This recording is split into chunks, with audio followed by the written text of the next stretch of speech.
Selamat pagi anak-anak kami kelas 71 sampai dengan kelas 77. Salam sejahtera buat kita semuanya. Nah, bagaimana kabar kalian nak? Semoga dalam keadaan sehat-sehat. Nah, hari ini Selasa kita kembali mengadakan pertemuan pembelajaran PPKN. Ya, yaitu setelah kita mengadakan ulangan harian pada minggu yang lalu, sekarang kita melanjutkan materi pokok yang baru. Nah, jadi untuk itu anak-anak kami, materi pelajaran kita, materi pokoknya lihat di dalam buku paketmu, yaitu halaman 33. Ya, di halaman 33 yaitu bab 2 tentang norma dan keadilan. Ya, tentang norma dan keadilan. Nah, baik, sebelum kita lanjut kepada pembelajaran, seperti biasanya ada baiknya kita terlebih dahulu berdoa menurut ajaran agama dan kepercayaan kita masing-masing. Doa dimulai. Doa selesai. Nah, baik anak-anak kami sekalian, materi pembelajaran kita tadi adalah tentang norma dan keadilan, ya, dengan submateri A yaitu norma dalam kehidupan bermasyarakat. Dimulai dengan nomor 1 pengertian norma, kemudian nomor 2 yaitu macam-macam norma. Nah, anak-anak kami, sebelum kita lanjutkan materi pembelajaran, yang menjadi kompetensi dasar daripada materi kita pada pagi hari ini yaitu memahami norma-norma yang berlaku dalam kehidupan bermasyarakat untuk mewujudkan keadilan. Saya ulangi, memahami norma-norma yang berlaku dalam kehidupan bermasyarakat untuk mewujudkan keadilan. Dengan tujuan pembelajaran pertama, mendeskripsikan pengertian dan macam-macam norma. Kemudian yang kedua yaitu mendeskripsikan macam-macam norma dalam kehidupan bermasyarakat, berbangsa, dan bernegara. Dan yang ketiga yaitu menunjukkan perilaku sesuai dengan norma. Nah, baik anak-anak kami, di sini ada ibu kirimkan video pembelajaran. Coba kamu simak ya video pembelajaran tersebut mulai dari awal sampai akhir. Nah, setelah itu tugasmu di rumah, kamu bacalah materi pokok kita tadi bab kedua, norma dan keadilan, yaitu submateri A, norma dalam kehidupan bermasyarakat nomor 1 dan nomor 2. Ya, setelah itu kamu buat ringkasan. Ya, kamu baca itu sampai dengan halaman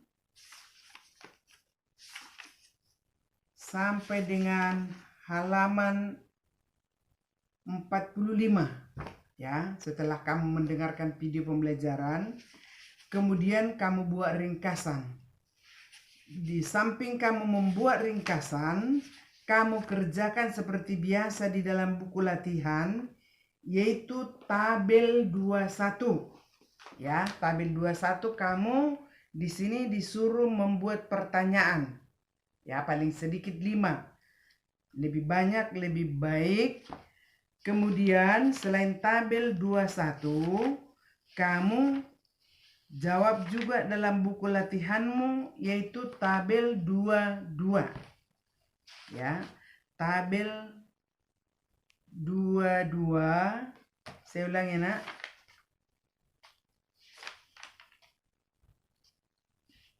Ya, tabel 22 yaitu di halaman 45. Ada di situ di dalam tabel itu macam semua norma. Kemudian uraikanlah pengertian daripada masing-masing norma itu pada kolom di sebelah kanan. Nah, jadi kamu simak video pembelajaran, lalu lakukan apa yang sudah Ibu perintahkan tadi. Ya, jadi itulah mengenai pembelajaran kita pada pagi hari ini. Selamat mengikuti pembelajaran dan melaksanakan apa yang Ibu tugaskan. Sekian dan terima kasih pertemuan kita pada pagi hari ini. Sekian.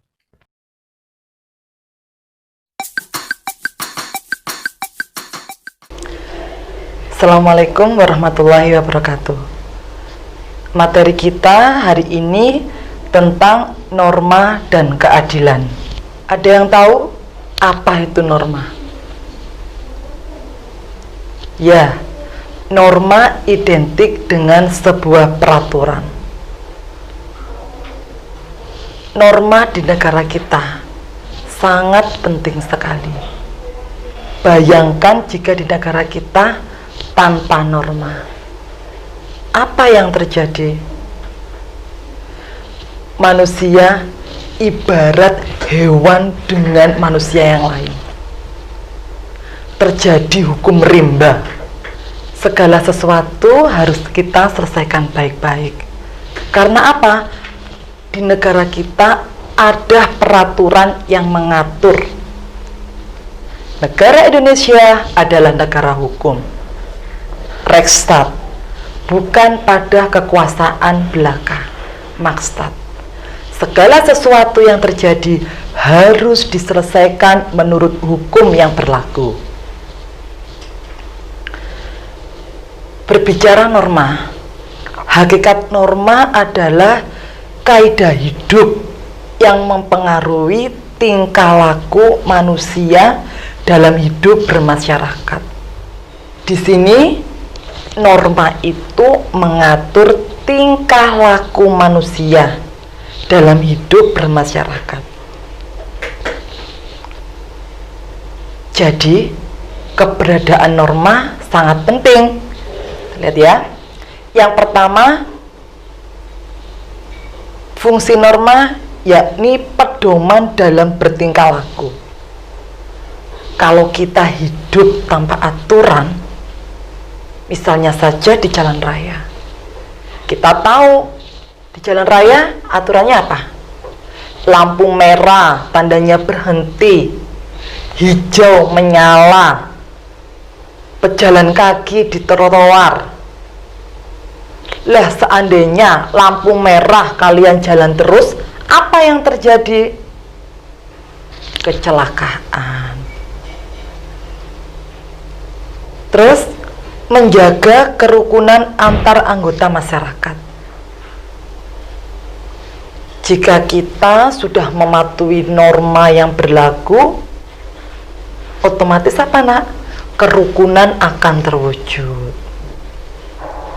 Saling bertegur sapa kepada teman, kepada masyarakat. Ketika ada masalah diselesaikan baik-baik. Dengan begitu otomatis kerukunan akan tercapai. Yang ketiga, sistem pengendalian sosial. Dengan norma, kita bisa mengendalikan diri. Suatu misal, Budi merasa tersakiti oleh Anto. Tiba-tiba Budi dipukul sama Anto. Tidak selayaknya Budi membalas pukulan Anto. Kita harus menghargai prosedur. Lapor ke wali kelas, lapor ke guru BK, biar masalah antara Budi dan Anto diselesaikan oleh wali kelas dan guru BK.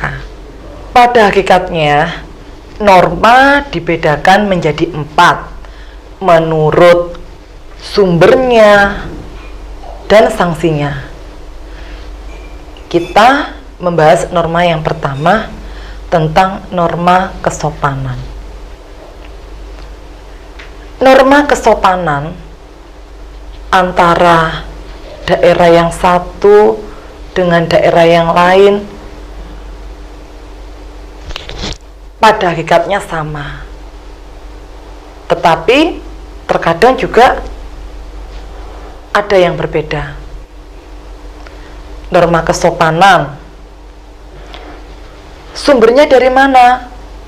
Tata kesopanan di masyarakat setempat. Sanksinya apa jika melanggar norma kesopanan? Sanksinya dikucilkan masyarakat. Yang kedua, norma kesusilaan. Norma kesusilaan ini sangat erat kaitannya dengan norma kesopanan. Kalau norma kesopanan sumbernya dari masyarakat, kalau norma kesusilaan dari diri sendiri. Apa sanksinya jika melanggar norma kesusilaan? Beban moral, beban mental, tidak percaya diri. Itu sebuah tamparan berat bagi. Yang ketiga, norma agama. Di negara kita adalah negara beragama, bukan negara berasaskan agama. Karena apa? Kalau negara berasaskan agama, berarti condong pada agama tertentu. Negara kita mengakui agama, di antaranya agama apa aja? Islam, Kristen, Katolik, Hindu, Buddha. Tiap agama memiliki kitab suci yang berbeda-beda. Tapi pada hakikatnya kitab suci itu isinya sama. Perintah untuk melaksanakan kebaikan dan menjauhi kejelekan. Sanksinya apa? Karena norma agama bersumber dari kitab suci tiap-tiap agama, maka sanksinya dari Tuhan. Tidak tampak sekarang. Yang terakhir, norma hukum. Norma hukum itu di antara 4 norma ini, yang sanksinya paling tegas adalah norma hukum. Mengapa? Karena norma hukum dibuat oleh badan yang berwenang dan sanksinya sangat tegas, bisa berupa tahanan, kurungan, atau denda. Yang terakhir, perilaku sesuai norma dalam kehidupan sehari-hari. Norma tadi dibedakan menjadi 4: kesopanan, kesusilaan, agama, hukum. Dari keempat itu memiliki sumber dan sanksi yang berbeda-beda. Tetapi dalam kehidupan sehari-hari, norma itu harus diterapkan, baik di lingkungan keluarga, sekolah, atau masyarakat. Sekian penjelasan Ibu tentang norma. Tadi Ibu sudah menjelaskan hakikat norma. Norma berdasarkan sumber dan sanksinya. Intinya, kalian semua jika ingin menjadi warga negara yang baik harus mematuhi norma yang berlaku.